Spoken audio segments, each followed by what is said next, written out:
Welcome back to the Men of Issachar podcast. We have, in my opinion, one of the most important episodes that we have done to date. And this may ruffle some feathers. If your feathers feel ruffled after this podcast, I pray that you would go deeper and try to find the truth in what we say.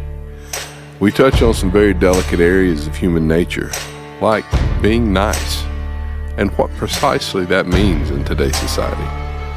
And I hope our perspectives on these subjects help you to know the times better, as did the men of Issachar. Let's get into it.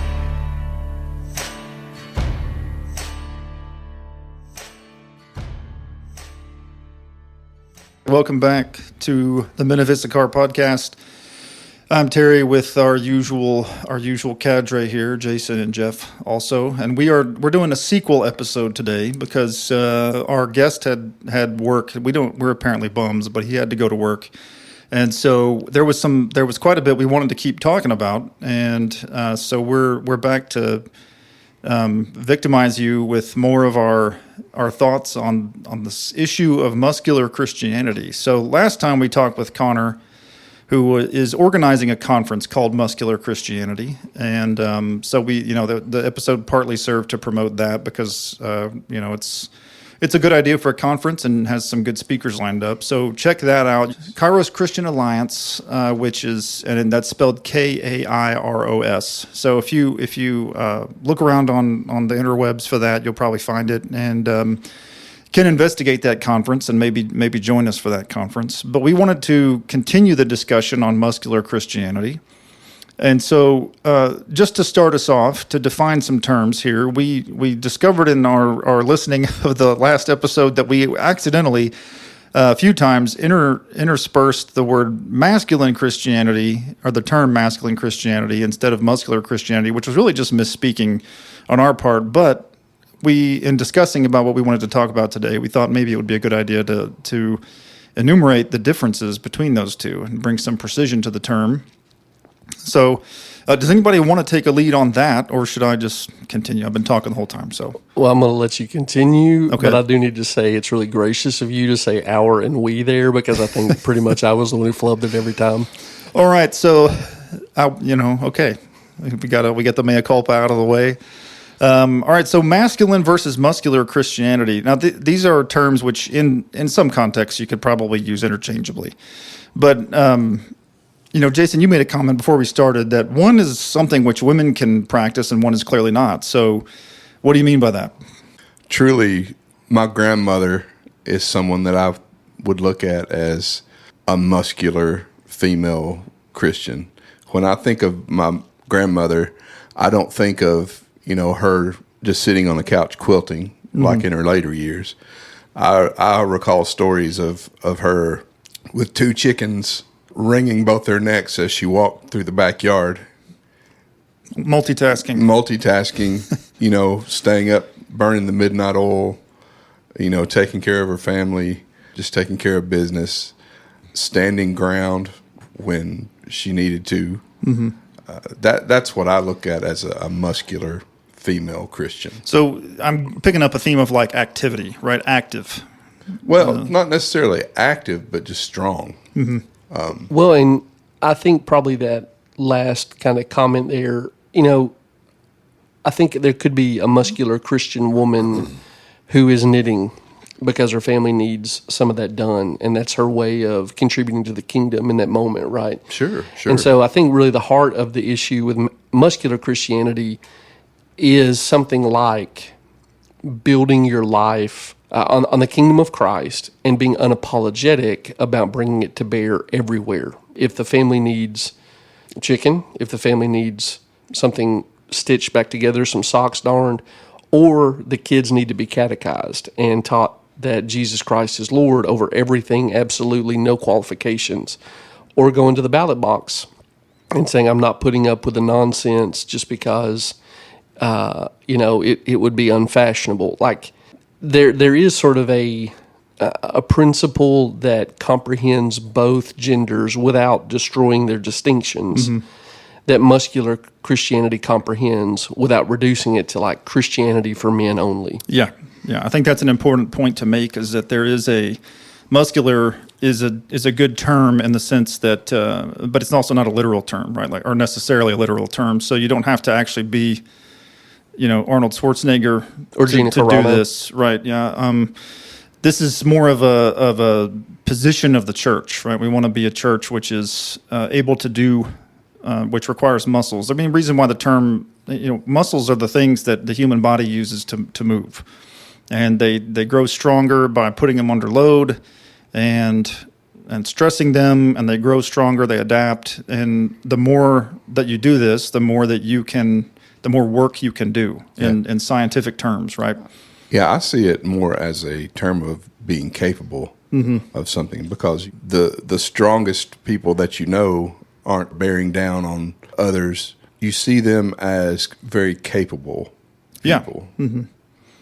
Yeah, and we can use the term and its more literal use of like a person who has a lot of muscles is a fair like metaphor for what we're describing, but we're kind of talking more about the church, right? So not everybody in the church has to have a certain minimum bench press. So that's not what we're getting at. The point is the church active? Can the church move in its... And the guys in this room are Baptists, so we're thinking locally, right? We're thinking congregationally. Can our congregation do things? And that could be helping a member in need. That could be motivating people to, like Jeff, you brought up the ballot box. Can we identify a candidate and help them get elected? Can we host a conference to help other people think things through? Those kinds of things. Is the church active in doing things that are physical, kind of like present in the world, not just pietistic in the sense that, which is also important, but it's a different discussion for another time. Not just pietistic in the terms of personal holiness or the holiness of the body, but also like, are you doing stuff? Well, so I think maybe some polls might be helpful to understand, right? So, I mean, probably the guys in this room lean towards one of the polls, that we feel like it's important to be close to the point of the spear on the culture war. On the other side of that is, if people are familiar with kind of the meme of the grill American, and this is broadly representative of self-styled conservatives in evangelical culture, American culture. They really just kind of want to keep things cool at home, have a great lawn, grill out on the weekends. Watch some sports, right? So I'm using Grill American there in a negative contrast to Point of the Spear on the culture war, in that, and it kind of goes back to the way I think about muscular Christianity. You talked about muscles being the way you move weight, and Jason's talking about being capable of moving weight. I want to keep those two concepts tightly tied, that like moving the ball down the field is essential. It can be done, again, like we talked about a minute ago, with taking care of your family, catechizing your children, doing the normal work of civics. That's totally moving the ball down the field. You don't have to be like a culture war warrior, although those are needed, and it's nothing we're apologetic about. I just want people to reject kind of the Grill American model of comfortable passivity. Right. I get that that's more enjoyable, and you kind of want to be left alone by the weirdos to do the normal stuff of normal human life. But you just can't be passive in that way. Yeah. Masculinity has adopted a peacefulness, a peaceful nature in modern society that I think is somewhat misleading, because niceness is a virtue of now the church and of men in general. Yeah, and it's a counterfeit virtue, right? Right. And it's not something that is valid, and we need to be able to see through that when the time comes. It's not wrong to be nice, but there's a time not to be nice. Where truth and what's good and right is much more important than being nice. Right. See, niceness I would juxtapose with kindness, right, which is one of the fruits of the Spirit. Kindness is a different thing, and kindness, I think, implies it's morally oriented correctly. So it's not a kind thing to tell somebody who's dying in their sin that they're fine, right? But it is a nice thing to do that because it makes them feel better for the moment. And so that's what you mean, I think, when you say it's a counterfeit virtue, right? Like kindness is us acting in love towards people even if they don't like it. And niceness is giving people what they want. Well, yeah, that's perfectly said. So, in the juxtaposition we're setting up, kindness has reference to an external standard, what does the Lord make clear is good for humans? And niceness is just superficial. What do they want? And what's most convenient in this interaction? It's expecting an exchange of some type, like you owe me a favor down the road if I'm nice to you now. Or Right. if I'm, Or I just get the low-hanging fruit of not being in an open conflict. Right. But the stuff we've talked about in previous episodes, I don't want to hang out here too long, but life is inherently full of conflicts. And there's often conflicts between the kingdom of Christ and the kingdom of darkness. And so in those choices, within those conflicts, which side am I pledging allegiance to? Which one am I actively serving? You are being nice towards one side or the other. And kindness helps you kind of clarify, I need to be kind according to Christ.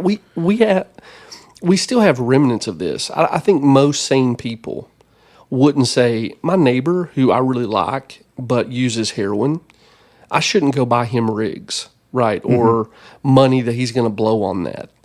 But on stuff that is a little bit one step removed, well, this person's kind of open to voting for Democrats who support abortion. I can't really wade into that. And I think that distinction between niceness and kindness as an expression of what we're calling muscular Christianity is helpful to clarify. I'm not saying you be the most hostile, calloused, harsh person you can be in that conflict, but you have to choose. And you have to kind of make it uncomfortable for people if they're making self-destructive choices. Yeah. Sometimes you do have to choose. Yeah. And I would almost classify it as political in its own right. I guess what I mean by that is when you're trying to be kind to someone, you're trying to stay on their good side. Yeah. Does that make sense? Right. And that's why I classified that as political, because you're trying to stay on their good side no matter what. And that niceness is that offering to do that. Yeah, I think that's right. I mean, parenting is a good way to look at this, right? Like it's nice to give your kids stuff. It may not always be kind, right? Like if I hand my kid a loaded gun, they might be happy with that for a moment, but they also might die or kill someone else. Punishing them doesn't feel nice, but it is kind because it's going to help them have a better life. And they may not realize that in the moment, but it is. And that's, we have certain authority over our children that we don't have over our neighbor who votes for abortion. But it isn't kind to them to tell them that, well, that's your personal choice. It's fine. God won't judge you for that. Well, he is going to. And it's not helpful to them in the long run. It's not kind to them or loving to them to tell them that immoral choices are fine because we want to be nice and thought of as nice. And certainly not kind to the people who will have to live in the aftermath of their terrible choices, right? I mean, we're talking about the kind of decisions that affect more than just ourselves. Right. Right. So this is an aspect of muscular Christianity. So when you mentioned conflict, right? So when we think of conflict, you can think of it in a couple of different contexts. We have sort of interpersonal conflict. We have military conflict. And so the term has to do with fighting or being at odds with someone else. And we all kind of instinctively know that physical strength is useful in a fight, right? That's part of the reason why men want to be strong. This is why women are attracted to men who are strong. They may not necessarily say that, but somewhere deep down in our core is the idea that I want to be a protector. I want to be with a protector, and being physically capable in that way is a signal that you can handle it. So when we use this term muscular Christianity and apply it to the church, we're kind of also thinking about it as like, well, the church needs to be capable of enduring and being victorious in conflict. And it may be not a physical one, right? It could be we want to get a candidate elected that will support the values that our church espouses, that support biblical values. We may want to resist the liberal drift of an institution we care about. That may require us to not be nice to some people. That may require us to make some people angry. And, of course, the attacks are going to come that you're not being very nice. So this is kind of a place where I would like to point out when we talk about muscular Christianity, the attacks they're going to come from very slightly to our left, right?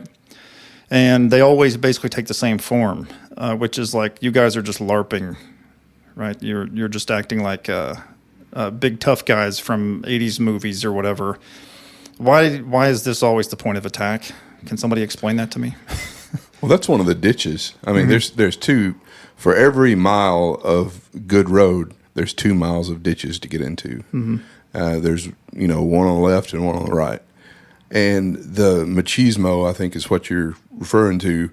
The manly men stuff. That is definitely one of the ditches, and it's easier to put someone who is strong into that ditch or miscategorize them as, a manly man. Thinking of an example, the far extreme of that would be like a gang, a gang member who is just as hard can be, not scared of, putting a cap in somebody if they speak a harsh word. Yeah. That's the extreme of what you're speaking of, I think. And we just have to identify that there is a version of a man that God created that is right. It has some of the same attributes as that machismo often solidifies itself as, but those manly characteristics, or those, I don't want to say manly even, the machismo characteristics do not make a man. We have to separate the two things as the characteristics that may overlap within machismo and what a real man could be.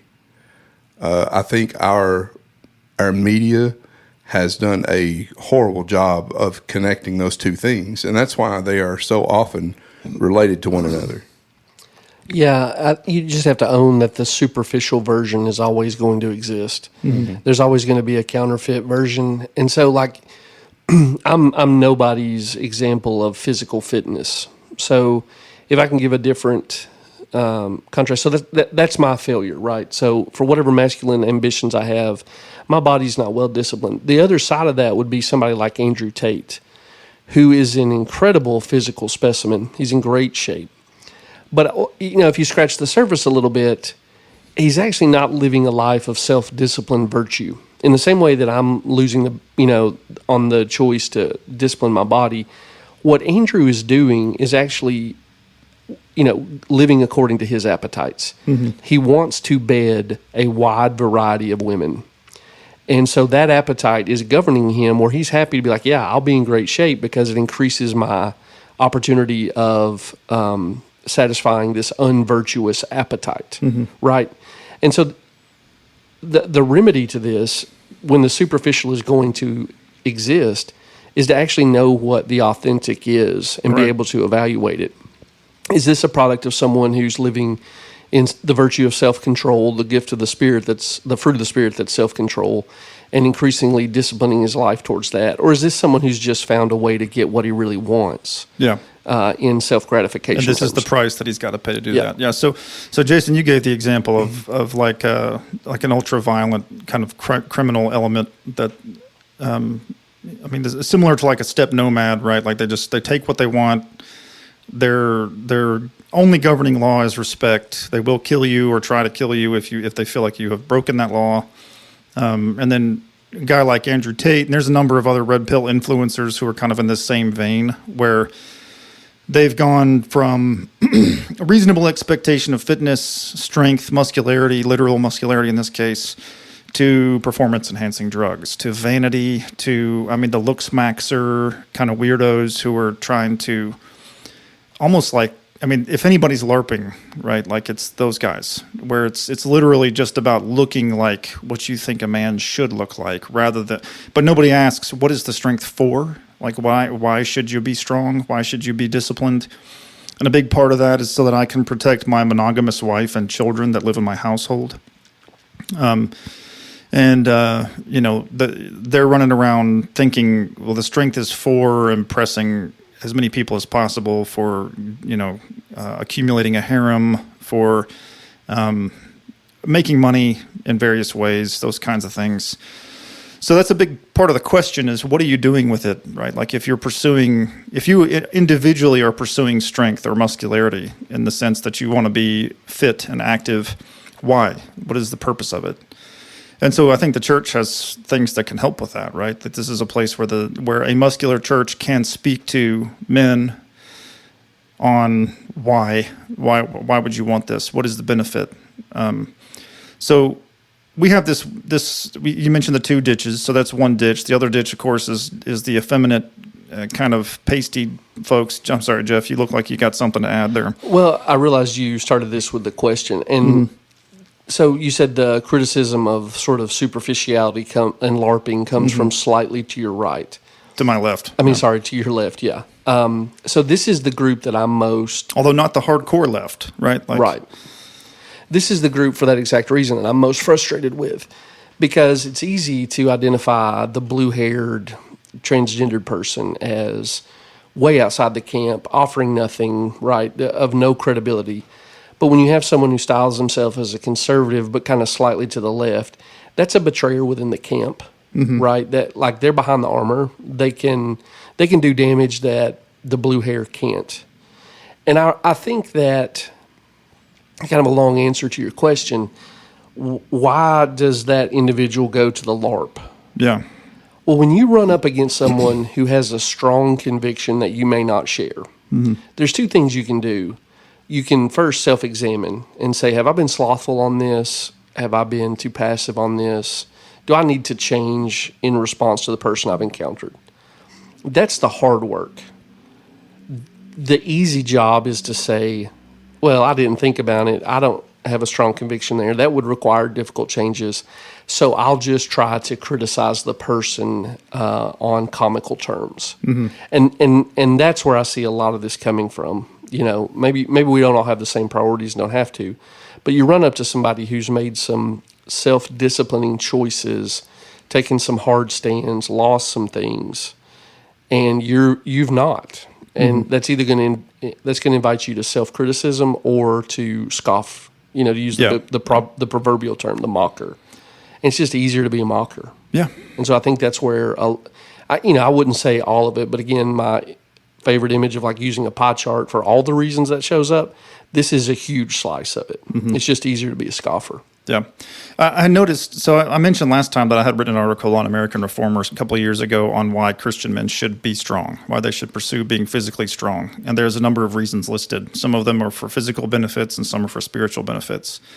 And that was written at a time when periodically this discourse comes up, right? Like where people are like, you should be in shape. You should, if you're not, you should get in shape.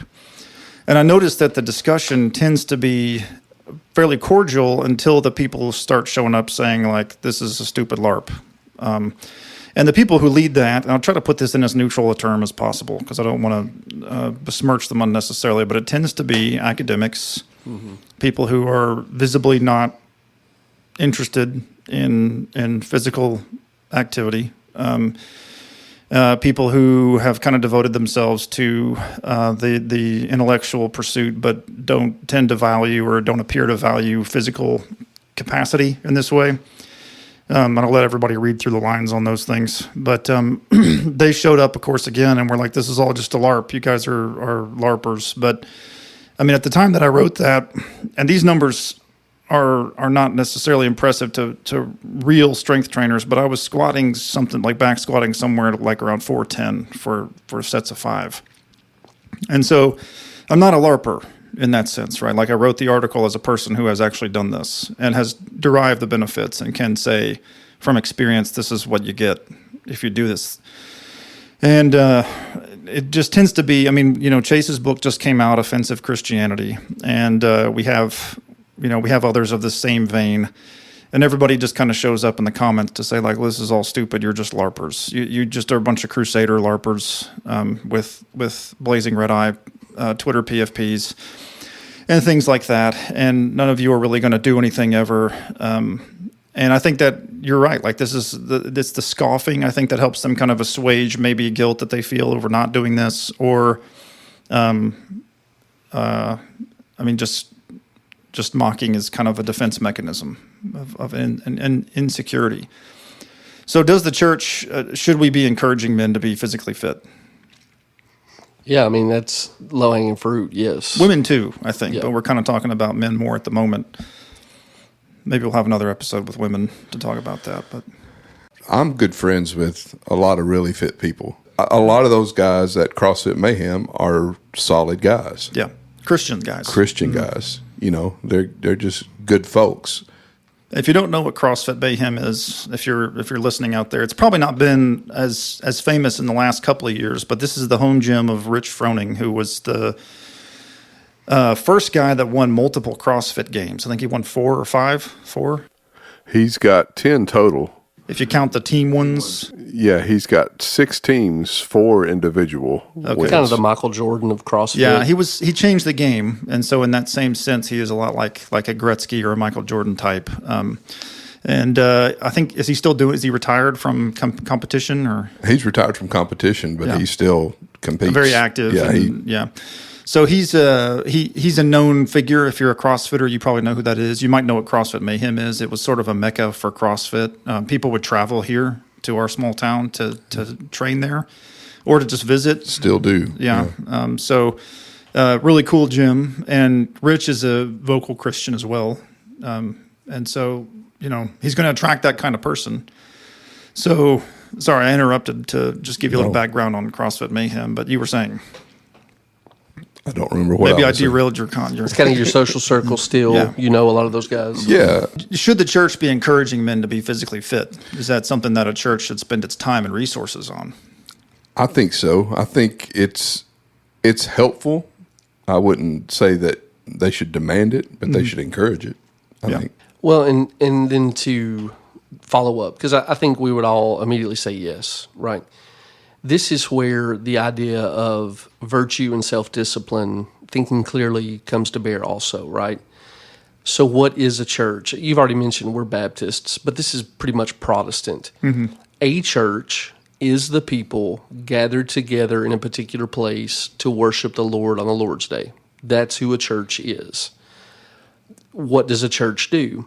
First and foremost, the church gathers to worship the Lord on the Lord's Day consistently with the same group of people. That's the New Testament assumption. That's the church. What should the church be doing outside of that regular Lord's Day gathering? Well, we know we're to make disciples, teaching them to obey everything Christ commanded. So once you get into the purview of what the church is and then should be doing, this is a neglected but essential part of discipleship, right? So churches are going to design, either intentionally or just sort of by drifting with the waters, a program of disciple making. And they're going to give their time to certain things. This is the summer. Lots of churches around us are doing VBS. That's part of their discipleship profile, right? So what I would say as a general principle here is Lord's Day corporate worship remains central. Hear the preached word, take the sacraments, exercise church discipline where necessary. Those are the marks of the true church. But beyond that, yes, a church in the time it has outside of Lord's Day corporate worship should make this part of their encouragement to their congregation in a way that's comparable.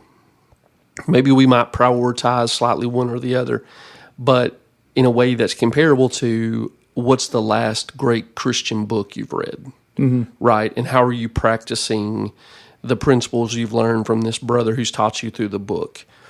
It tends to be in our age, evangelicals are much more comfortable with that model of discipleship than saying, guys, we're going to get out and we're going to, sling ropes today. Mm-hmm. I don't want either one to body the other out. Right. We've got to have a full-orbed vision for discipleship, and this is just the one that tends to be more neglected in our day. Yeah. And that's true. It's probably a function of our day, right? Like it's more, especially in Christian circles. I mean, since the YRR, the Young Restless Reformed movement, a lot of reading, a lot of academic study, a lot of theology proper is much more in fashion. We talked about last time the Muscular Christianity movement under like the era of Teddy Roosevelt. And I don't know enough about the details of what church looked like in those days to know if like physical fitness was something that they emphasized. I do know that they had a more physical culture in general. Yeah, I think it was more. That's probably why it became out of fashion, because it was just more in air you breathe, in what you did to survive. Right. And also there are like food industry factors here. So sure, yeah, we're up against a couple of difficult circumstances in our day. They weren't running to McDonald's Yeah. as quickly as we are. And McDonald's was probably putting out better product. Yeah. I've always thought it was interesting in the Bible how much fasting is talked about. Mm-hmm. And fasting is kind of the extreme of what we're speaking about, is mastering that physical domain, if you will. When we go to church, we're basically, you're working on our mental state. Mm-hmm. I mean, would you agree with that? Yeah, and I think the language we use is spiritual, but it's Yeah. largely by cultivating mental clarity and content. So what we're talking about is also applying that to the physical state or our bodies.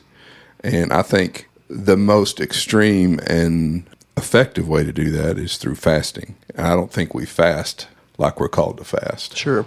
I've fasted in the past, and just the physical effects of that are astounding. Yeah, I mean, what Terry's laying out for us just a moment ago is the ascendant Christianity of our younger adult years turned out to be kind of Gnostic, right? It's just about the internal. I mean, fasting is the great example of the bridge between the two, because you're not merely an immaterial mind and spirit. You are a body.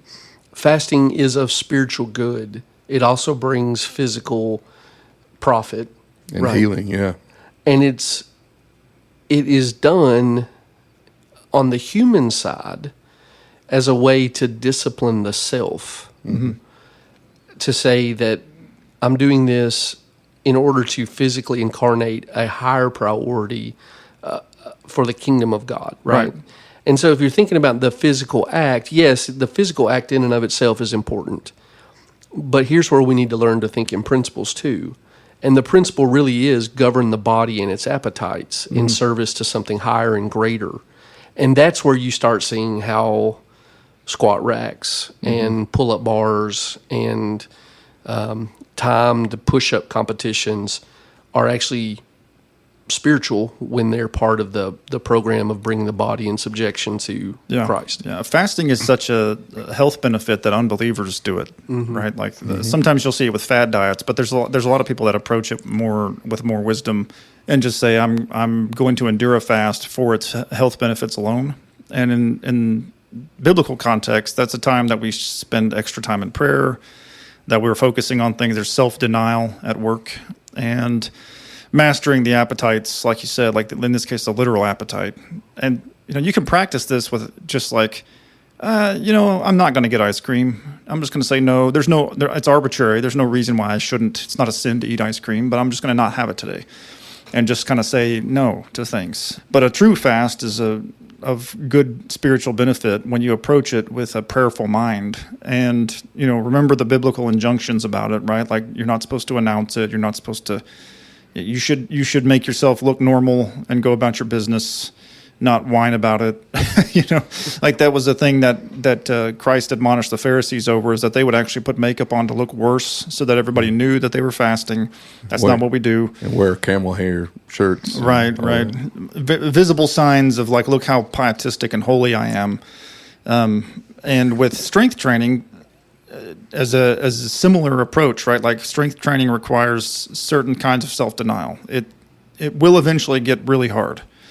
Even if you start with low weights, if you're trying to get stronger, you have to overload the muscles. They have to be stressed to the point where your body's homeostasis is disrupted, so that your body will react to that by increasing your strength. You do this marginally over the course of a long period of time, which requires consistency, effort, self-denial. Like you have to make time for it. You have to find time in your schedule to do this. You don't get stronger by accident. You have to intend to do it. And I think fasting is in a similar vein, right? Like you might forget to eat lunch one day because you're busy, but like sooner or later your hunger is going to bother you enough that you're going to eat unless you intend to fast. And so it requires you to approach it in a certain way. And as Christians, I think we bring a special tool to this where we can say, why are we fasting? Why are we trying to get strong? Why are we trying to really develop any skill? I mean, you could apply this to learning the trumpet if you wanted to. And if you can approach it with prayer and an understanding of what the spiritual benefits are in addition to the physical ones, you have a really strong tool to use to stay focused and do it well and correctly and derive the most benefit possible. Well, and this is probably one of those times where my opinion doesn't necessarily reflect everybody on the podcast, but thinking in principle the way you're talking about there is actually helpful for the snares that are present in pursuing any good thing. Right. So like we're spiritually very corrupt people. Christians are the kind of people who can feel self-righteous about repenting of sin, right? Like, I'm such a good person because I repented of that. And the way we do strength training in our cultural context is filled with lots of opportunities for vanity, right? There's a reason your local gym is surrounded by mirrors. There's a reason that as workout clothing increasingly becomes public clothing, that I'm telling my kids more than ever, like, look away from him or her. They need some privacy, right? There is a vanity trap there. Yeah. And so I guess the thing I would throw in there is, like, yeah, I'll own that. I'll acknowledge that there are ditches to fall into, just in the same way there's superficial traps. But that doesn't mean the enterprise is not worth doing. Now, maybe in principle, right? So what you said about fasting and prayer, thinking in principle again, the Lord says to do these things kind of in a closet. Right, they're not supposed to be displays of personal or public virtue. Maybe you should be working out in your gym. Maybe you should be doing push-ups in your bedroom rather than going to the gym in short shorts for leg day. Yeah, all that's how you should be thinking about it. But the endeavor does compel your participation because it's an act of virtue. Yeah, and the understanding of why, like you were kind of getting at, is that it keeps you from falling into the pits, right? So if I know why I want to get strong, is so that I can have better physical durability, I can be a better protector, I can be more productive, I can have better mental clarity. I can be self-disciplined, which is a goal in and of itself. Those kinds of things will make you stop and go, wait a minute, steroids won't help with that. None of those spiritual benefits will come from using performance-enhancing drugs. So that's off the table. Going and lifting heavy iron will affect these things. But doing some kind of performance-enhancing drug, it will make me appear stronger, it'll make me look different, it will make me impressive to others, but that's not the purpose. Fasting, similarly, right? Like, if your goal is to get skinny, well, you can just be anorexic and get skinny, but that's clearly outside the bounds of what we're supposed to be doing, right? So knowing the why is very helpful, I think, to avoid the pitfalls, because you can look at the errors that have been made. Are you trying to work out so that you can look attractive to people? Being in better shape will make you look different, right? Like, that's a thing that's fine, but like, who do I care that I'm attractive to? Well, I have a wife. That's really the only person that I'm worried about. And I don't have to look like a bodybuilder for her to like me. So that makes it possible for me to say, like, I don't need to take steroids. I don't need to be on Dianabol or whatever else. That's helpful, right? And that'll prevent me from wearing skimpy workout clothes. That'll prevent me from trying to show off any gains that I make, or necessarily be touting numbers of what I can lift to people who are outside of those who would be encouraged by that, right? That would be driven to, try to be successful on their own. So yeah, I guess I agree with what you were saying. Yeah. Do the thing, do the best version you can attain. Do it thoughtfully, do it intentionally, and do it. Yeah. I want to shift gears a little bit and talk about Zoomers. So we're seeing Zoomers. They're coming online. There's Zoomers. What are they, about 25, 26 now? It's kind of the older cohort. Tracking behind the millennials who are now approaching middle age. Yeah, we're all old unks now, as the Zoomers say. Yeah. So Zoomers seem to be a very stratified generation, right? Like, you've got a mix of very right wing people who are tired of the status quo, and then you've got the extreme left-wing ones, and there's probably some normies in there somewhere, but it seems like there's a lot of stratification.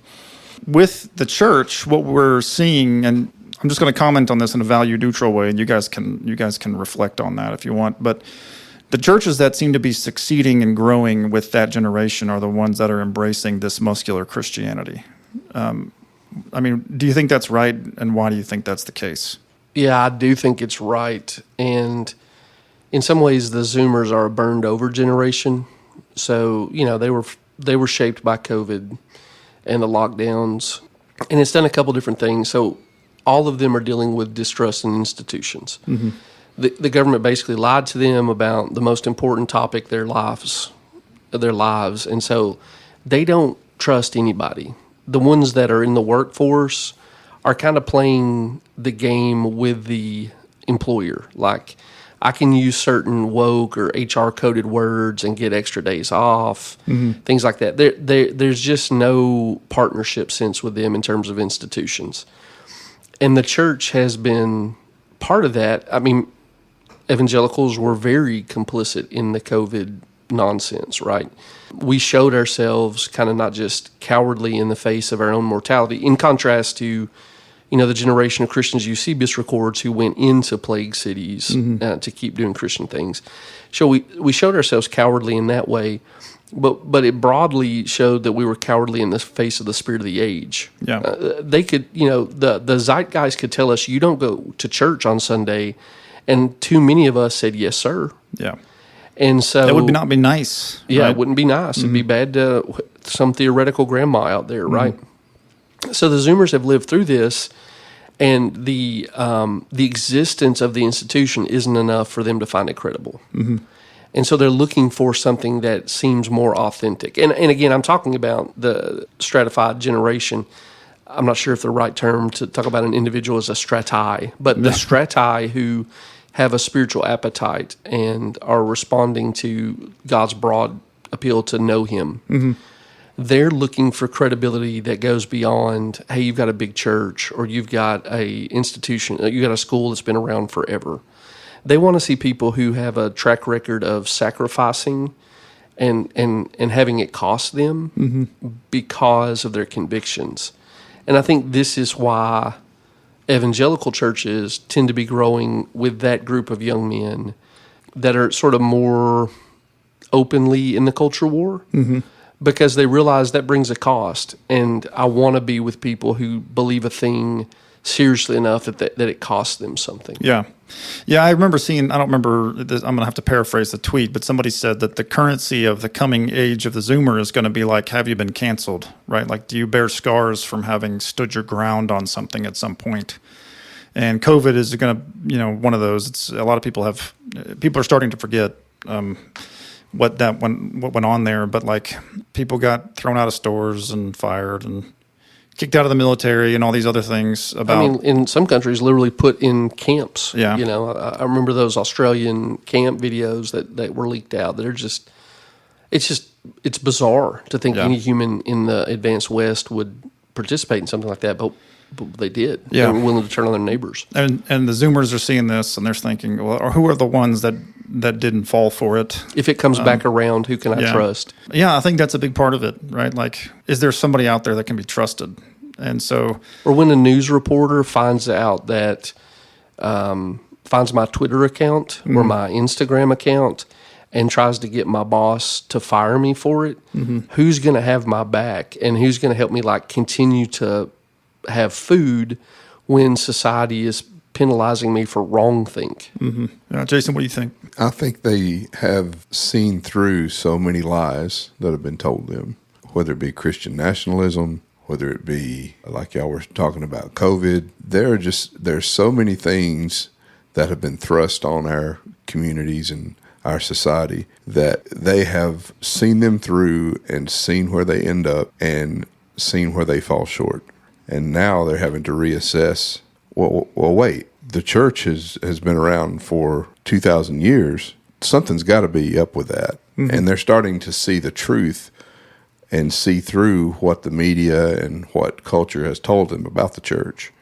And they're starting to see the true heart of what we're about. Yeah, so there's a lot of talk about how Zoomers are breaking for higher church traditions like Catholicism and Eastern Orthodoxy. I know a couple guys who did that with Catholicism. I know more who did that with Eastern Orthodoxy. And I think that's a product of a Protestant background. They have enough catechetical background to be like, yeah, Rome's got real problems. But Eastern Orthodoxy was far enough off their radar that they could be like, oh, that's like the better Catholic Church. It gives me the ancient tradition. And also a real factor is they've never seen an Eastern Orthodox priest tell them that by virtue of being born a white male, they're wicked. Yeah. They've never had an Eastern Orthodox priest tell them you don't get to come to church this Sunday because there's a flu going around. And since it's far enough off their radar, they freight a lot of credibility to it that I would just tell you I don't think the tradition can bear. But I think they're so disconnected from any kind of tradition that they're not even aware of where the problems are. They're just casting around for something that seems stable. Yeah, and that age and the impressive aesthetics lends that to it. So you do hear a lot about like people going to Rome, going to the East. Those numbers tend to be overinflated. One of the things that we've been seeing is that like the Catholic Church in America, at least, is actually losing numbers at a much higher rate than they're gaining converts. And I feel bad for the guys who, I'm sympathetic to their desperation to find something stable. Yeah.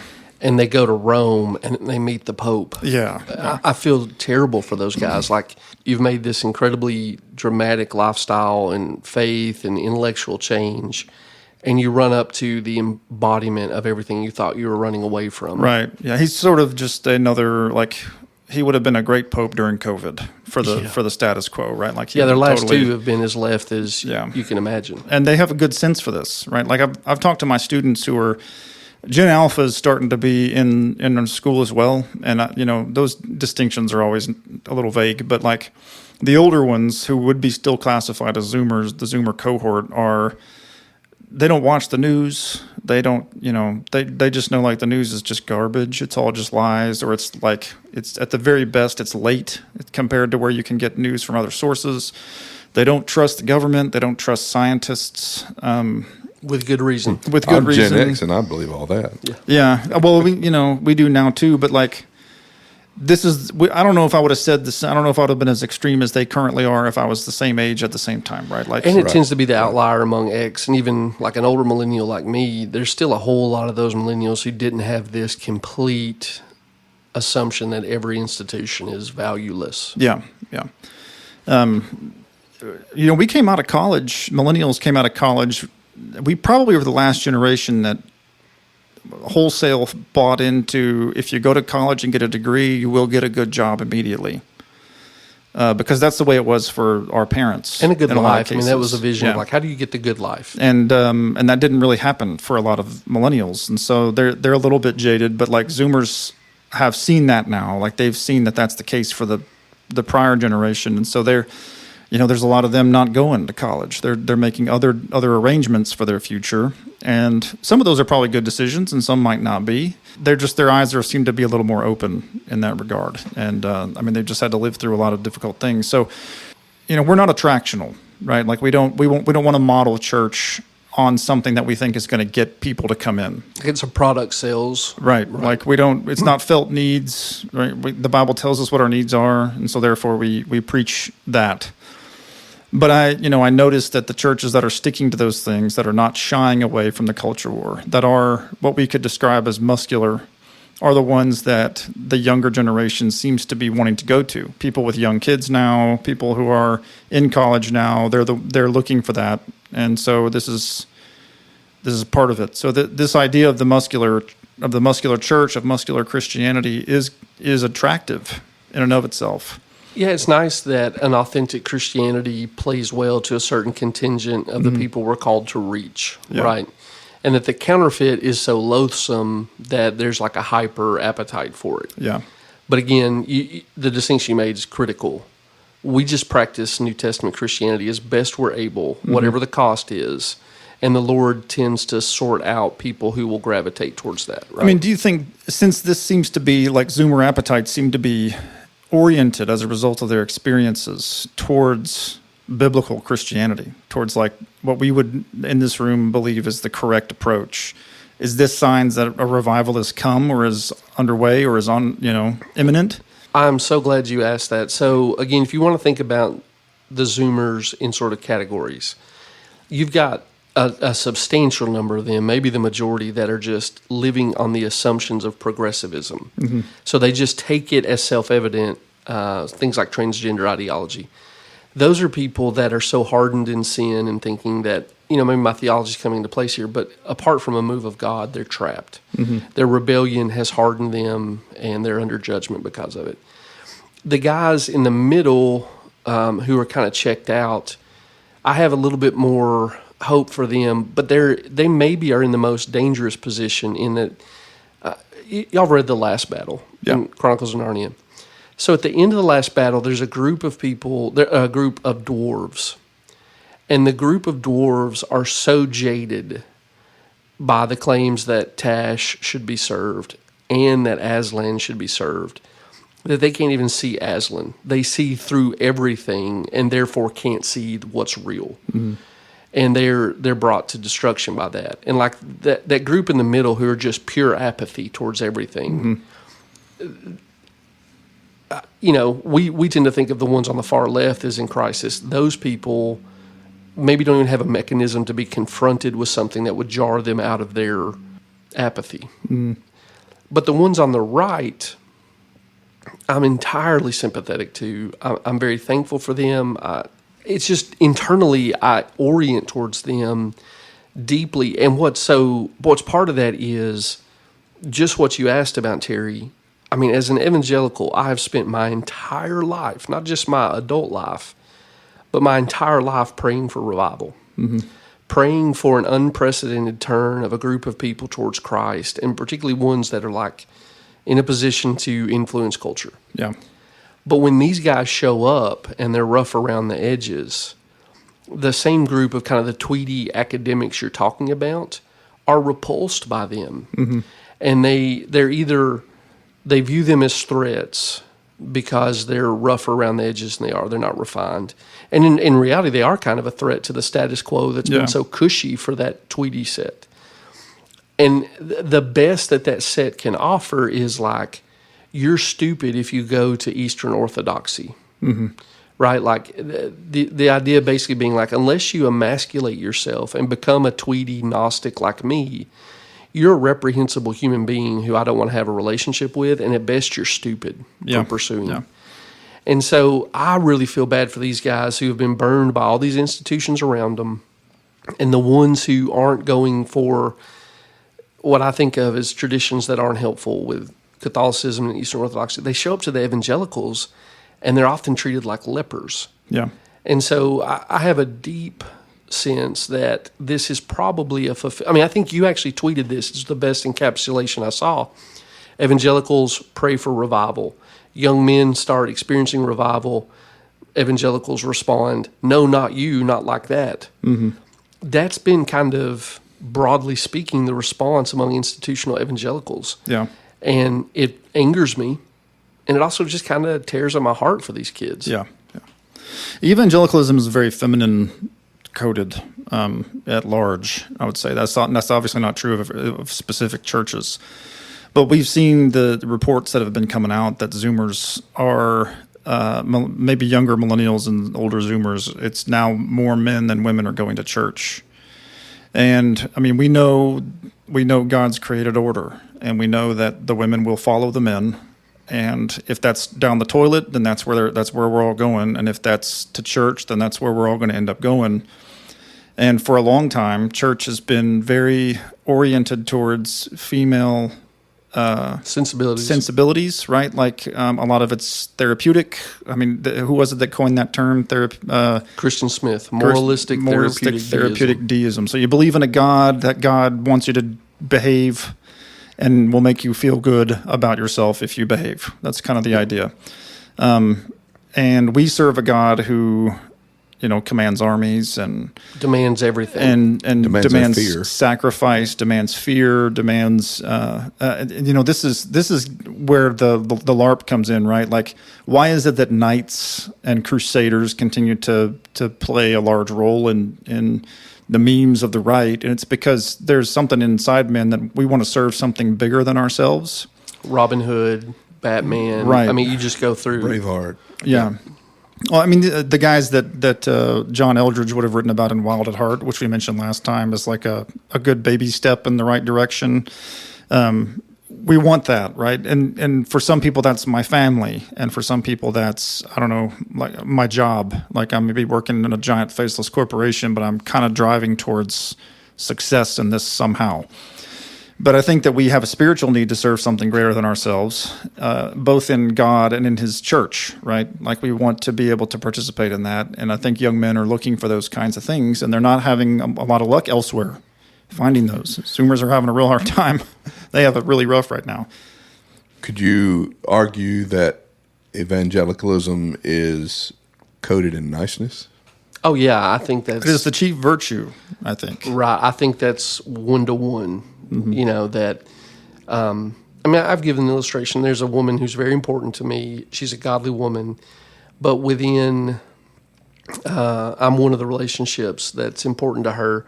In another relationship that's important to her, there's a conflict because the other person's tradition says that I'm an apostate. And so when we start talking about it, this woman that I care deeply about comes over to smother any discussion, debate, or disagreement because she's terrified of conflict. And again, this is someone I love and hold in really high regard. But that kind of sensibility that all conflict in and of itself by its nature is not good is the feminism of evangelicalism that we're talking about. And honestly, to kind of come back to something I said earlier, it's not about beating up on the Tweety types we're talking about, but the Tweety types are doing something like what we talked about with the, and maybe they're the same people, the ones who are slightly to the left of us. So these young men show up and say, oh, you're singing Jesus is my boyfriend songs, everything's superficial niceness, there's no real cost to this religion. That seems pretty bankrupt to me. The easiest thing for the Tweety feminized evangelical, who's got a pretty cush gig within the context of it, is to turn into a scoffer and a mocker and tell them, well, you're stupid, you're the problem. You're just a barbarian. Right. You know? And again, they are a real threat to that cushy gig. Yeah. But it doesn't mean they're a threat to the kingdom. The Right. kingdom really has a lot of use for that. Well, you said before, and I'll paraphrase your quote, it's a lot easier to it's very hard to put a spine on a jellyfish, right? But it's much easier to, if you have somebody with energy, if you have somebody with guts, it's easier to aim them at something that's constructive. Yep. And I think a lot of people would just be more comfortable with a bunch of jellyfish floating around because They're easier to manage. yeah, they're easier to manage. Whatever sinecure I occupy is not threatened by this. They're not going to start an alternative institution where I'm not a gatekeeper or I'm not getting regard. They won't make me look bad at my Christian yoga coffee club meeting. Yeah, Right. Yeah, and so there's something to that too. Like it's little things, right? Like does the church have a men's ministry? What does the men's ministry do? And the answer may not be, well, it's not formal, and that's fine. I don't think it has to be formal. But like, do the men just get together and discuss their feelings? Yeah, right. Or do the men get together to help a buddy chainsaw up a tree that fell on his driveway? Right. Or do they work out together? Men tend to want to do something, right? There's often a point to the get-togethers, even if it's something like discussing reading, something like that. Some attainment. Yeah, and I mean, smoking a cigar. This is the kind of thing that I mean, we've just seen this, right? Like there was just was it the PCA conference that was the last one? There was a bunch of guys that were there that were kind of aligned with our side of this debate, and they had a picture taken where they were all sitting around a table talking about the business of the day, and they had some liquor bottles and some cigars, and everybody was like, "Oh, look at these LARPers! They're That was real at the men." SBC, and I was in that picture. That was at the SBC. That was at our Airbnb. John Harris took it and posted it. Oh, Yep. I thought, okay, maybe there was more than one because I feel like there was a couple of. Nobody would freak out if Presbyterians had liquor bottles out. Well, some people would. They have their guess own so. tweeds, I guess so. But yeah, I mean that's the kind of thing where it's like, yeah, a bunch of guys get together. We like to do these kinds of things. Can you just leave it alone? You don't necessarily have to have an opinion on that. Yeah. But the scoffing is necessary, right? Like it's a defensive reaction Yeah, to. yeah. I know that Zoomers are going to see this and think that looks more real.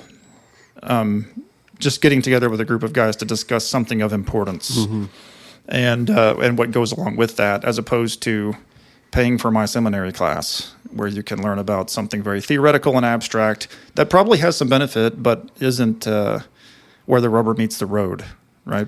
Yeah, I think an easy way to boil this down, if somebody's listening and trying to find themselves on the map of what we're talking about. So you're at a men's group, and you've just had a pride festival in your town. And a young man's there who watched men walking around in women's clothing in his hometown, and he uses a 4-letter word to describe it.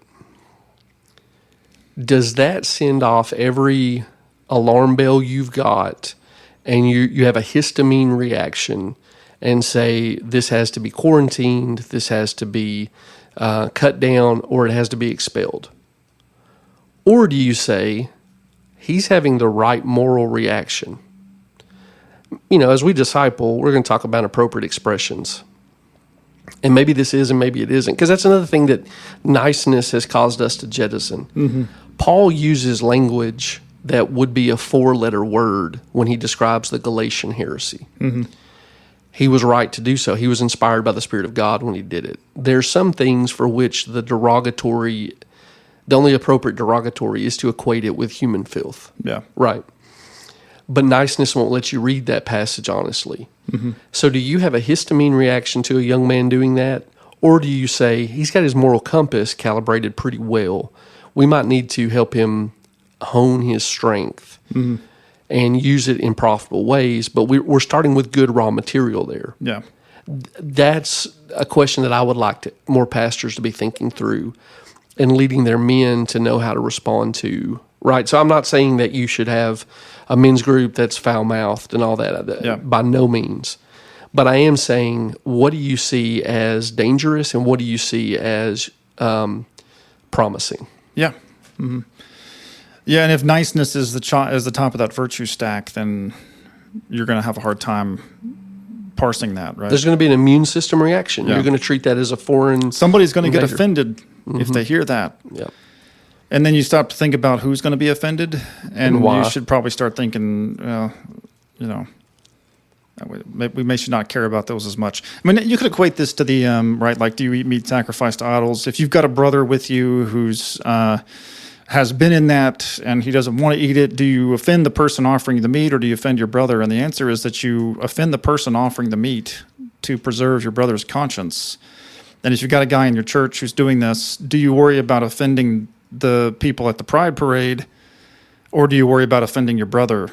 And that seems to be a pretty clear-cut answer from Scripture, right? Comes back to, in conflict, you're going to favor one side necessarily. Yeah. Which side are you treating as a friend? And are we being kind, right? Are we being kind to the people at the Pride Parade by pretending that it's fine? Mm-hmm.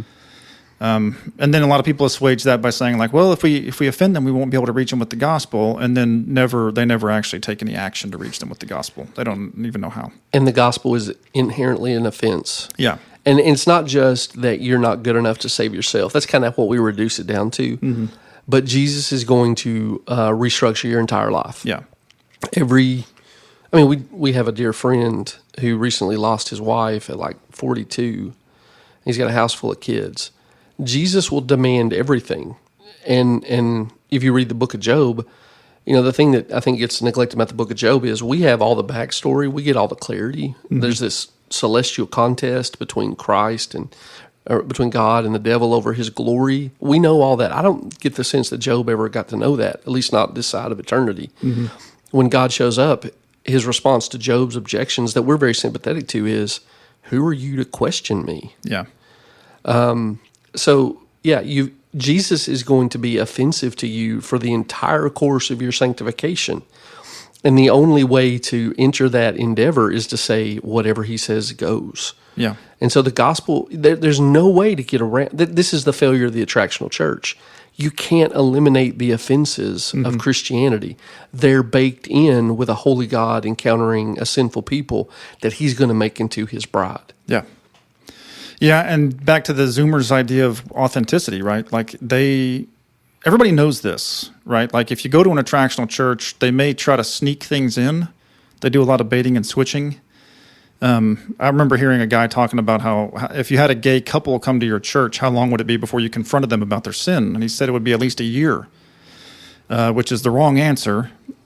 But a Zoomer looking at that is going to go, I know what that guy thinks about gay marriage, and he's not saying anything. He's not doing anything.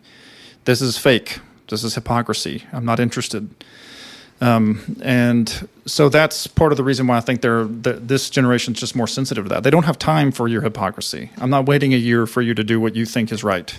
If the year ever comes up, it's going to be some kind of undefined year. Mm-hmm. To put, again, this is me speaking on my behalf, but if you think this sounds odd, in his notorious sermon where J.D. Greear said that the Bible whispers about homosexuality, There's another part in that sermon where he addresses the people in his church who work in the abortion industry. It should be a horrifying, pull the fire alarm crisis for a pastor to talk about the people in his church who work in the abortion industry. Mm-hmm. But that version of Christianity was supposed to treat that as assumed and reasonable. And well, how else would you do things? Yeah. And that's why I'm sympathetic to the Zoomer who may be, again, kind of more of a scallywag, but who's like, I want nothing to do with whatever that is. Yeah. Right. That's closer. You know, Jesus used that language of like, you're not far from the kingdom of God. The young man who looks at that and has a visceral response against it is closer to the kingdom than the guy who's like, well, of course we have people who are in the abortion industry in our church. Yeah.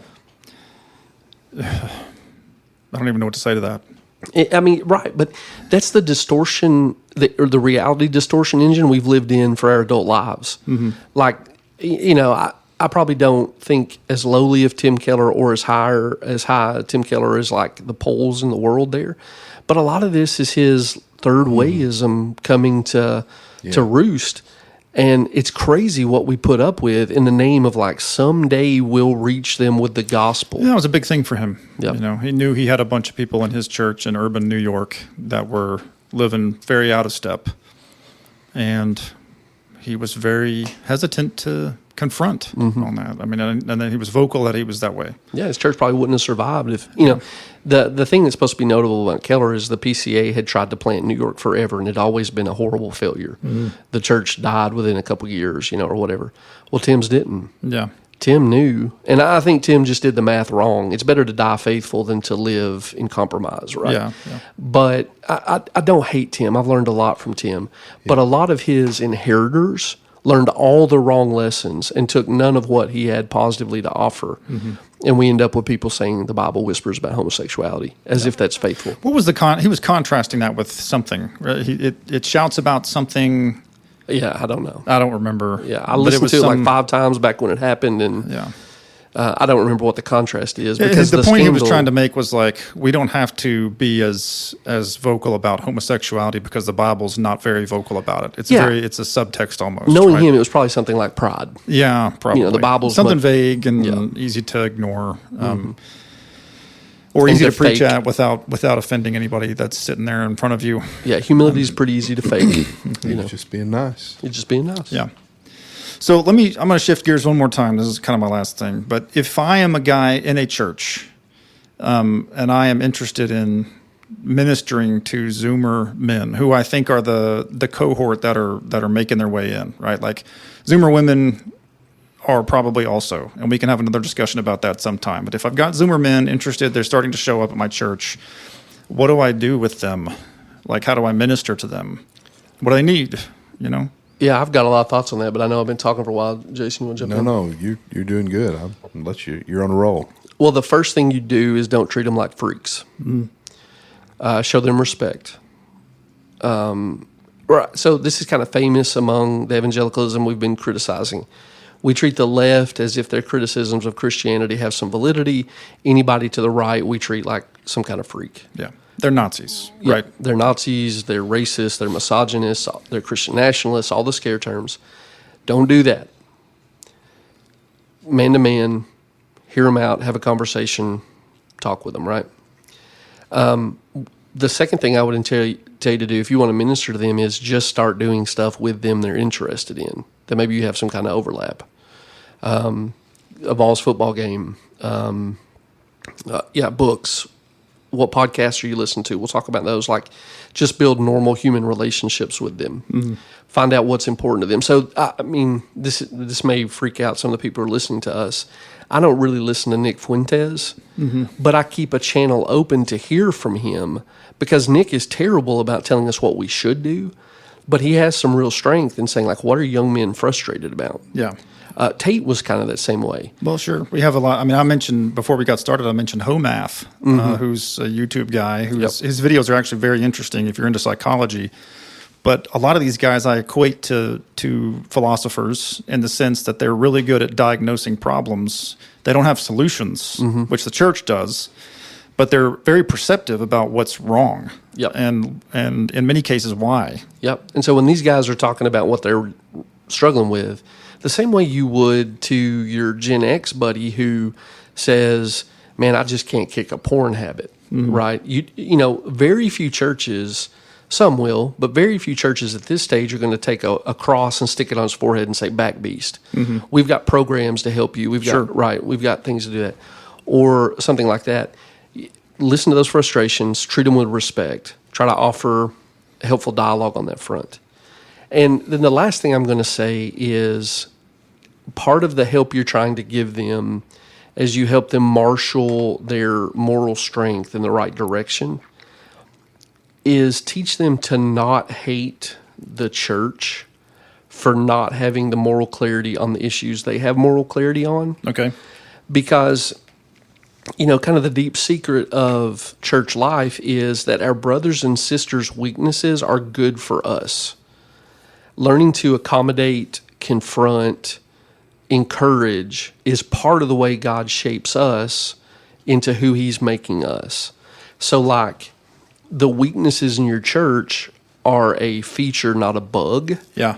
And look, there's all kinds of room for thinking, is the church at like a leadership and structural level too unhealthy for me to make profitable change? That's a legitimate project. But we're the kind of people in an anti-institutional age who want to remember that the local church is Christ's bride and that she has dignity and value, and He's designed her this way. There must be something here that is worth attempting to retrieve. So we look up to reformers, not wrecking balls, if that makes sense. Right. And sometimes the reformer's work is cut off and you can't accomplish it. So Martin Luther was eventually expelled from the Catholic Church. Right. But he tried with every opportunity he had to reform it first. And so that's the thing I mean when I tell this, like, okay, so your pastor's kind of a squish.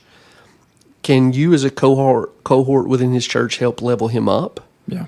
Can you do this in a way that doesn't communicate, we think you are basically a woman in a suit and you're loathsome?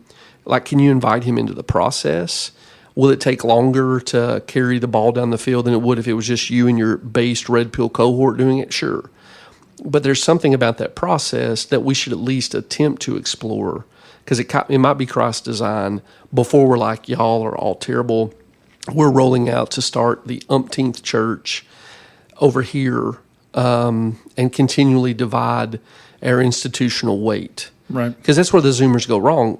They're right that the institutions have betrayed them. They're wrong that the institutions don't have any value. Sure. Institutions have tremendous value. And so you've got to try to fight for the institution before you go do some new endeavor. Yeah. Okay. So some other practical things that I think a muscular church could do for these guys. Help them find jobs. Yeah. Right. They've got it really rough with work. Helping them find wives that are worth having is a big one too. And homes. And homes. So, you know, we were talking about like with Fuentes and Tate diagnosing their problems. They have real crisis level problems with wives, jobs, and homes, and they're all related. They're and the problems cannot be dismissed with work harder, stop being lazy, you know, stop going to Starbucks. There's sort of these superficial glosses that belong to a different economic era that have been thrown out there. This is going to require really creative and entrepreneurial and self-sacrificing solutions. So we've got a buddy who is thinking about trying to find a piece of property, a couple acres in Georgia, get as much donated material as he can, build housing there that he basically collects rent on. After a 5-year period, you're no longer allowed to rent there, but your rent substantially comes back to you as a down payment on a home. Okay. And he's trying to figure out, how do I get these people a leg up in a culture that's stacked against them? Yeah. Maybe that's going to work. Maybe it's not going to work. But man, I'm so thankful a guy's trying to put his actual energies into something like that. This isn't a food bank. This isn't a And food banks are helpful. I'm not trying to go they off serve on a different purpose, and it's a good one. But this is the kind of ministry that's going to take something more complex to meet that churches are going to have to be thinking about. Yeah, I think a big problem for older Zoomers is relationships, right? Like the numbers are staggering in terms of how many men have checked out of dating entirely. How many women are, I can't remember who did the study, but they recently released a survey that said that something like by 2035, maybe, something like 45% of 30-year-old women will be single and childless. Which necessarily means men are in a similar situation. Civilizational collapse level problems that are at our door. Yeah. And these guys are on the front line of it. Yeah. And there's no pat, simple, easy answers. There's a lot of things we could do. There's a lot, I mean, like immigration policy reform would make an incredible dent in this. Yeah. But it's kind of beyond our immediate power. Right. And so we've got to start doing what's in our immediate power to try to help them.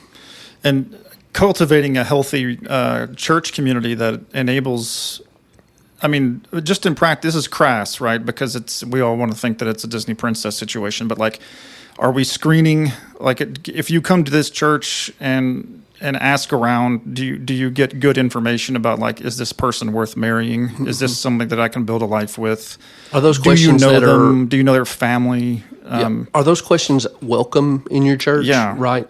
Because that's the way it used to be, right? Mm-hmm. Dating apps have blown everything to pieces, but dating apps are kind of dying out because everybody recognizes that they're basically useless unless you're a 10 to 10 Chad or Stacy, and then you can sleep with whoever you want, in which case it's still a disaster.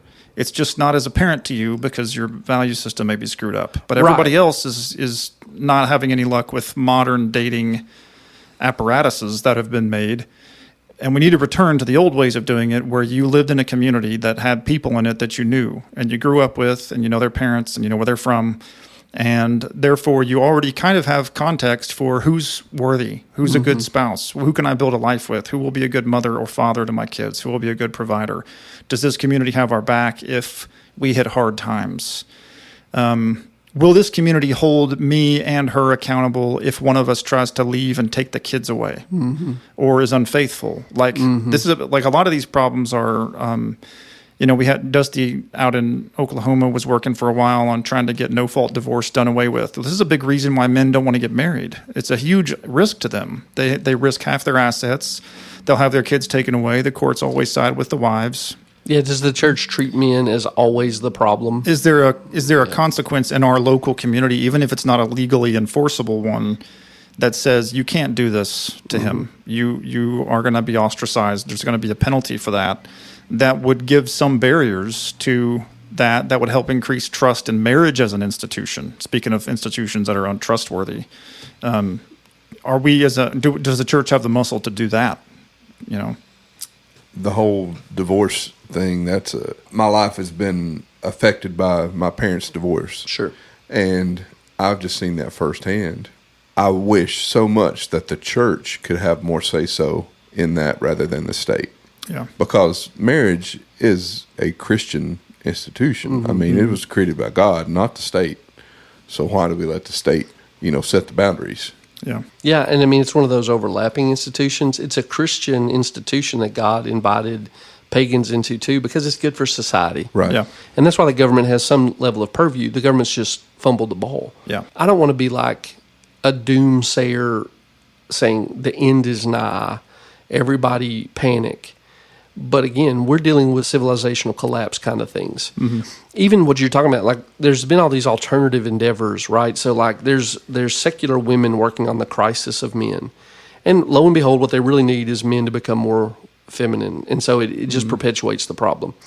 Well, I know eHarmony success stories, but Zoomers and those people have realized that they're basically hookup mechanisms. They're not much different from Tinder. And that eventually becomes meaningless too. And so like, honestly, we're dealing with a generation who's like, me and my computer and porn is probably on the net a better prospect than another meaningless hookup. Yeah. It's way less expensive than going on first dates all the time. Right. It's, I don't have to run the risk of rejection. Right. I don't have to, there's lots of things that a tired man would give up. Yes. And this is why, like, these guys can't be treated like freaks because they're dealing with stuff that's almost unprecedented. Yeah. As modernism goes terminal. Mm-hmm. I just want to stress, like, if this sounds revolutionary to you, it's not because we're wrong. It's because God has been kind enough to let us live in an area of the country where some of these forces are mitigated. Mm. But even that mitigation is drying up very quickly. We may be the last generation who got to live in the benefits of it.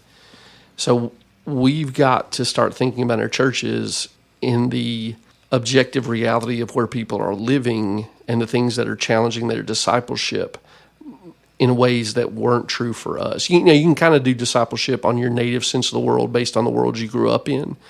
We're not free to do that anymore. Mm-hmm. They've got to be kind of emissaries from a different world that we're listening to and figuring out how to get the gospel to that, like missional language. Yeah. How do we take the gospel to that foreign land? Yeah. The foreign land is here and they're living in it. Yeah. How do we help them? Yeah. What do you know the context? Can you speak to them from their context? Yeah. I mean, I'll be done after this one, but what we're talking about, a muscular church and a church that is capable of doing work. Is your church capable of meeting this kind of need? And if it's not, maybe you should be looking into that, right? Like this may be a good place for a church to start stretching and looking for ways to reach this group who has all these, and in some cases, very just material needs, right? Like houses are stupid expensive. They don't make startup houses anymore, it seems like. So what are we doing to help them with that? Can the church meet any needs in this way? Now, your church might have a huge budget and maybe can just buy houses and let people stay there. But if not, what are the people in the church doing? With this discussion of muscular Christianity, I think we keep getting back to are you active? Are you? Agency is really the core of it for me. Yeah, and we've talked, a little bit about a couple of different ways of doing things, and there's others that this discussion could go on basically indefinitely, probably, and what you can do. But reaching out to this new group that's looking, that's seeking, is an important one. But they have real needs that we can meet, and historically Christians have been good at that, right? Yep. We build hospitals. We show up with blankets when there's a blizzard. We shovel sandbags when there's a flood. Maybe that's maybe orphans is the right motif to take, like George Mueller, and apply it to Zoomers. Yeah. Mm-hmm. Yeah, they're Samaritan's Purse or something. Mm-hmm. They're in a very different world, and that may be another thing too. Is just start wrapping your head around what the world is that they are in. And it's easy to think it's the same. I go to the same stores as them. I go to, I see them on the road. They're in this world, but they really aren't. They're in a very different place, and they have very different concerns, and they're very different from what ours were. Very different from what the boomers were. Very different from maybe what the next generation will have. Learn their world. Like you said, like with Fuentes, is not necessarily a guy that I would recommend listening to for edification, but he is a guy who has the ear of a lot of Zoomer men, and it's not for no reason, right? Mm-hmm. Like Fuentes, like we said, is a guy who's often wrong about a lot of things, but there's a reason why people are listening to him, and to guys like Tate. Yep. And like Jordan Peterson. Peterson's not as popular as he was 10, 12 years ago, but he was a vanguard of this same idea, right? Like men who were tired of chaos, who wanted order. And where can they find it? Well, Peterson said, you start with you, right? Like that's what his book was, right? 12 Rules for Life. Is that what it was? Mm. And a lot of that was just kind of what we'd consider basic self-discipline stuff. Do you clean your car out? Do you make your bed? Do you, and this literature is everywhere. You've got the various, I call them profane self-help because they all have cuss words in the title as an attention getter. Yep. But it's wake up super, it's the Jocko Willink, right? Wake up at 3 a.m., gargle glass, go work out for 7 hours, go to bed at midnight, wake up at 2 a.m. the next day, slunk eggs. Just to be super tough, and toughness is good, but then why? Right. If you're going to be a muscular church, why are you going to be a muscular church? What are you going to do with it? And that kind of endeavor, I know we at some point have to land the plane, but that kind of endeavor is actually going to be self-credentialing because it's going to cost you. Yeah. Those the kind of people who see themselves as threatened by Zoomers and their priorities are going. If you start kind of lending aid to them, you're going to come in their crosshairs because you're now a closer threat to their status quo. Mm-hmm. And so you'll get to put your convictions to the test. You're going to catch fire for this. You're going to catch heat. You're going to lose things you value. But I mean, the endeavor of doing what the Lord called you to do in the Great Commission is a greater cause than yourself. Yeah. And what you have to pay is going to be worth it 60 billion years from now. Yeah. Yeah, the Tweeds will try to make fun of you online.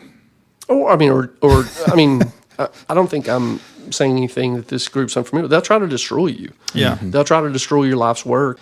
Okay, that's the cost of doing business. Mm-hmm. And I would choose that cost over looking at Christ and being like, well, it was kind of difficult. It was kind of unfashionable to do what I thought my conscience told me to do in the hours you've given me, right? Mm-hmm. And so you're going to have to pay, but it's self-credentialing, because if you will actually live like a Christian when it costs you something, you're going to find a group of young men to put wind in your sails and to have a fruitful ministry with. Yeah. Well, again, that's one of the characteristics of manhood, living a self-sacrificing life, as Jesus gave us an example of. I mean, I think Jesus is the ultimate, guide to manhood, and he was willing to pay the price for us. Everything that he did, he left paradise to come and sacrifice himself for us. Yes, and if you live in the immediacy bias and apply that to Jesus, 33 years on earth, 3 years in ministry, 12 total converts or like products, one of which betrayed him to death. Immediacy is very deceptive. Oh, yeah. And so there's huge immediate costs, and the return on investment can often be immediately very discouraging. But you do have an objective frame of reference in Scripture to check that against and say, well, then this is the Lord's portion for me. Mm-hmm. Yeah. So authenticity is one of the things that we've talked about. Agency, conviction. Being capable. Mm-hmm.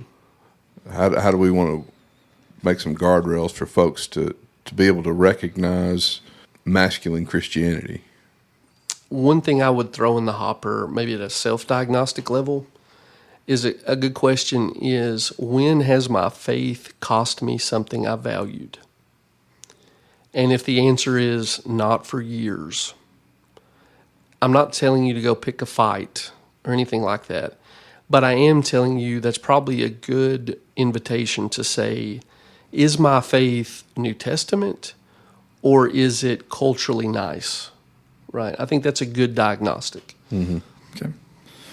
Yeah, bear in mind the two ditches. I think that you use the term guardrail, and so we want to avoid. And the greater cultural temptation right now is towards effeminacy, because, like we said, niceness is the chief virtue. Even people who are very masculine are tempted to try to resolve conflict prematurely or not enter into it at all, to try to maintain the status quo, not rock the boat. We don't want to sacrifice what is right and good and what the Lord would have us to do for that. But we also don't want to be belligerent jerks, right? So the Bible gives us the qualifications for biblical elder, and one of those is that it's a man. But also, the guy can't be a drunk. The guy has to have his household under control. The guy has to not be prone to being combative, right? Like, he doesn't just pick fights all the time for the sake of picking fights. And yet, this is also somebody who is supposed to stand for truth. So when the fight comes to you, you don't run away or fold up like a cheap lawn chair. And that's the neglected side of the pastoral qualifications. So when Paul delineates that, he's assuming the shepherd motif. Mm-hmm. And shepherds don't just lead sheep around in grass. Yeah. They fight wolves and lions. Mm-hmm. And so, again, niceness has distorted our ability to actually see what the New Testament says. A lot of what we're talking about here assumes a robust familiarity with the New Testament. Yeah. And so I guess that's probably another pitch in there, like go back and double down on your reading. Mm-hmm. To make sure that you're actually calibrated to the objective standard. Yeah. Mm-hmm. Yeah, so those are guardrails. Don't take steroids. I'll throw one other in that's maybe a little bit. It requires wisdom to handle, but it ties to the tradition. So when muscular Christianity as an intellectual movement began to fade out, it's around World War I. And within the church, the critics were just who we would call the most obvious liberals. They were pacifists when it came to national interests. And so Harry Emerson Fosdick is one of the most reprehensible people in evangelical history. He's got a buddy named Sherwood Eddy who's similar. They're the ones who were criticizing muscular Christianity. H.L. Mencken, who could turn a phrase, Sinclair Lewis, who was a skilled writer also, they were mocking it. But these are men who lived debauched lives. Yeah. And so one of the things you can also do is, as I'm making these certain choices, who are my critics? And one of the unappreciated gifts of the Lord is having enemies. I mean, your enemies can be a tremendous source of encouragement to you. They can give a lot of fuel to your personal willingness to stay in the fight. Yeah. If you've got loathsome individuals who hate you, well, that's such a powerful endorsement. And again, go back to the New Testament. Who hated Jesus? Who wanted to kill him? Who did it with the apostles? Who did it with your heroes in church history? If you can take a look at your enemies honestly in light of the New Testament and say, golly, those are people that are kind of bankrupt, shipwrecked, that's an unappreciated way of the Lord saying you're actually on the right track. Yeah. It's almost like you got your compass pointing north, and if you look behind you at what's to the south, if it's people who are enemies of God, then you're probably going the right direction. Yep. Right? Well, anything else for this one? No, we went pretty long on this one. I won't take us any further down different rabbit trails. I appreciate you leading us through this one. All right. Well, thanks everybody for being back with us on the Men of Issachar. We will see you next time. Well, if that didn't fluff your feathers or make you feel something, I don't know what to tell you. I think we covered quite a bit, but I still think there's more on this subject to go. And we plan on covering a good bit of it. So, nice versus kind. I feel in my bones that this issue is about to blow up. When the fight comes to us, we can't just tuck tail and run. We have to have the moral courage to stand strong in the face of the enemy with the full armor of God and the sword of truth. What I pray we have given you today is a new vantage point on a few different issues. So thank you for joining us for these conversations, and we pray that you strive, as we do, to know the times and know what to do, as did the men of Issachar. Be blessed.